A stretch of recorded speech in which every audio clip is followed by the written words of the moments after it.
আসসালামু আলাইকুম বন্ধুরা, কেমন আছেন সবাই? আশা করি সবাই অনেকটাই ভালো আছেন। তো আমিও ভালো আছি। তো কয়েকদিন আগে আমি কলার কাঁকনা মাখার একটা রেসিপি দিয়েছিলাম। এই কলার কাঁকনা মাখা খেয়ে আমার মামিরা তো একদম ফিদা হয়ে গিয়েছিল। ওরা বলতেছিল আবার করে দেওয়া। দেখুন কতগুলো দর্শক অপেক্ষা করতেছে এই কাঁকনা মাখা খাওয়ার জন্য। আসলে লবণ তেল দিলে কিন্তু সব জিনিসই খেতে ভালো লাগে। তো কাঁকনা মাখার এই রেসিপিটা ফার্স্ট টাইম আমি ইউটিউবে দেখেছিলাম। তো ভাবলাম একবার ট্রাই করে দেখি কেমন লাগে। তো আসলে এটা খেতে কিন্তু একদম অসাধারণ লেগেছে আমার কাছে, এবং যারা খেয়েছে তাদের কাছে অনেকটাই ভালো লেগেছে। তো এটা বানাতে বেশি উপকরণ লাগে না, লবণ, তেল, মরিচ আর তেঁতুল লাগে, আর কলা গাছের কচি পাতার গোড়ার অংশটা। আমার এই ভিডিও দেখার পর অনেকেই বলবে, আল্লাহ এটা কি কেউ খায়? আসলে লবণ, মরিচ, তেল দিলে সব জিনিসই খেতে ভালো লাগে।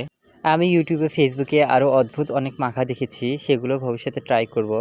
সবগুলো উপকরণ একসাথে এভাবে নিয়ে মাখতে হয় অনেকক্ষণ ধরে মাখলে এটার স্বাদ অনেকটাই ভালো হয়। দুনিয়াতে আর কয়দিন বাঁচবো বলুন, এজন্য মন যেটা চায় সেটাই করি। এতে কে কি বললো না বললো সেটা দেখার সময় আমার নাই। লোকের কাজই হচ্ছে সমালোচনা করা, কে কি করলো না করলো এটার পিছনে লাগা।